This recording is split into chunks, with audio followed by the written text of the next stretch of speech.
ભાજપ ગુજરાત પ્રદેશ યુવા મોરચાના નવનિયુક્ત અધ્યક્ષ અને સાંસદ ડોક્ટર હેમાંગભાઈ જોશી સુરતમાં આવ્યા હતા. ગુજરાત પ્રદેશ યુવા મોરચાના અધ્યક્ષ તરીકેની જવાબદારી સંભાળ્યા પછી પ્રથમ વખત સુરત પધાર્યા હતા. સુરત શહેરના ઉધના ભાજપ કાર્યાલય ખાતે યુવા મોરચાના કાર્યક્રમમાં હાજરી આપી હતી. સાંસદ ડોક્ટર હેમાંગભાઈ જોશી જણાવ્યું હતું કે ગઈકાલે સુરત શહેરના કોટ વિસ્તારમાં સુરતની ઉત્તરાયણ જોઈ અને સાંજ થતાની સાથે સુરતની દિવાળીની ઝલક જોવાનો મોકો મળ્યો અને તેની સાથે ગરબાની રમઝટ પણ જોવા મળી.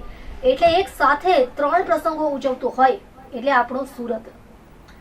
આજે મહારાષ્ટ્રમાં 45 વર્ષ પછી ભાજપને બીએમસી બહુમત મેળવવાની સિદ્ધિ મળી છે, જેમાં ખાસ કરીને બીએમસીને પહેલીવાર ભાજપના મેયર મળવા જઈ રહ્યા છે. સૌથી મોટી સિદ્ધિ છે જે વડાપ્રધાન નરેન્દ્ર મોદીના નેતૃત્વમાં મળી છે.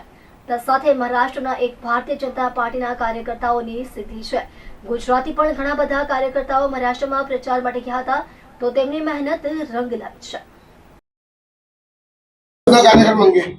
ભારતીય જનતા પાર્ટી યુવા મોરચાના ગુજરાતના પ્રદેશ અધ્યક્ષ તરીકેનો દક્ષિણ ગુજરાતનો મારો પહેલો પ્રવાસ, અને આ પ્રવાસની અંદર ગઈકાલે સુરત મહાનગરના કોટ વિસ્તારમાં ઉત્તરાયણ મનાવવાનો મને એક લાવો મળ્યો. અને સુરતીઓની ઉત્તરાયણ એટલે અભૂતપૂર્વ ઉત્તરાયણ, કારણ કે ના માત્ર ઉત્તરાયણ પરંતુ જેવી સાંજ પડી એટલે દિવાળીની આતશબાજી પણ નિહાળી અને ધાબા પર નવરાત્રિના ગરબા પણ રમ્યા. એટલે એક સાથે ત્રણ પ્રસંગો સાથે ઉજવતું હોય તે આપણું સુરત. અને આજે તમામ કાર્યકર્તાઓને સુરત મહાનગર ખાતે મળી અને તેઓનો અભિવાદન ઝીલવાનું જ્યારે મને અહીંયા તક મળી છે, ત્યારે હું માનું છું કે કાર્યકર્તા તરીકે રાષ્ટ્રીય નેતૃત્વ અને પ્રદેશ નેતૃત્વએ મારા ઉપર જે વિશ્વાસ મૂક્યો છે, ત્યારે આ અભિવાદન મારું નહીં પરંતુ તમામ કાર્યકર્તાઓનું છે. અને આવનારા દિવસોની અંદર યુવા મોરચો કે જે પાર્ટીનું ફ્રન્ટ કહેવાય, આ ફ્રન્ટ તમામ જે કોઈ પણ પડકારો એ ગુજરાતમાં ભારતીય જનતા પાર્ટીને લઈને હશે, એ તમામ પડકારોનો ફ્રન્ટ પર રહી અને સામનો કરવાનો છે. અને આવનારા સમયની અંદર સેવાહી સંગઠનના માધ્યમથી તમામ કાર્યકર્તાઓને બૂથ લેવલ સુધી એમની અંદર ઉર્જા ભરી અને માન્ય પ્રદેશ અધ્યક્ષ આદરણીય જગદીશ વિશ્વકર્માજીના નેતૃત્વમાં ખૂબ આગળ નવીથી નવી સિદ્ધિઓને હાંસલ કરવાની છે. હું માનું છું કે 45 વર્ષ પછી ખાસ કરીને બીએમસીની આપણે વાત કરીએ તો ભારતીય જનતા પાર્ટીના મેયર હવે બીએમસીને મળવા જઈ રહ્યા છે.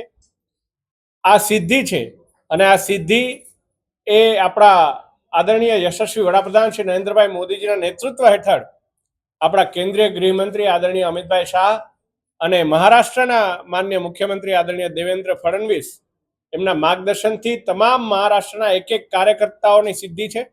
અને આપને જણાવતા આનંદ થશે કે ઘણા આપણા ગુજરાતથી પણ કાર્યકર્તાઓ આ ચૂંટણીની અંદર પ્રચારક તરીકે પ્રચાર કરવા માટે ગયા હતા. આ સૌ કાર્યકર્તાઓની મહેનતને અમે સૌ ભારતીય જનતા પાર્ટીના કાર્યકર્તાઓ વધાવીએ છીએ અને એમને ખૂબ ખૂબ શુભેચ્છાઓ અને અભિવાદન પાઠવીએ છીએ. હેમાંગભાઈ, આપ ગુજરાત પ્રદેશ યુવા પ્રમુખ પાલિકાનો આવે છે, તાલુકા પંચાયત, જિલ્લા પંચાયતનો આવે છે, યુવાનો આપણી પાસે શું અપેક્ષા રાખી શકે?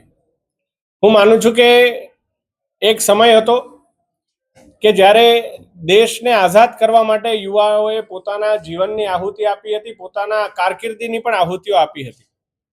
પરંતુ જ્યારથી દેશના વડાપ્રધાન આદરણીય નરેન્દ્રભાઈ મોદી સાહેબ બન્યા છે અને તેઓ હવે કહે છે કે હવે દેશ માટે મરવાનો સમય નથી પરંતુ દેશ માટે જીવવાનો સમય છે, ત્યારે યુવાઓની ઉર્જાને સાચા રસ્તે લાવવી એ યુવા મોરચાનું કર્તવ્ય છે. અને કેન્દ્ર અને રાજ્ય સરકારની તમામ યોજનાઓનો લાભ એ યુવાઓને મળે, યુવાઓ એનો લાભ લેશે તો આપણે વિકસિત ગુજરાત બનાવી શકશું ને વિકસિત ગુજરાતથી વિકસિત ભારત બનાવી શકશું.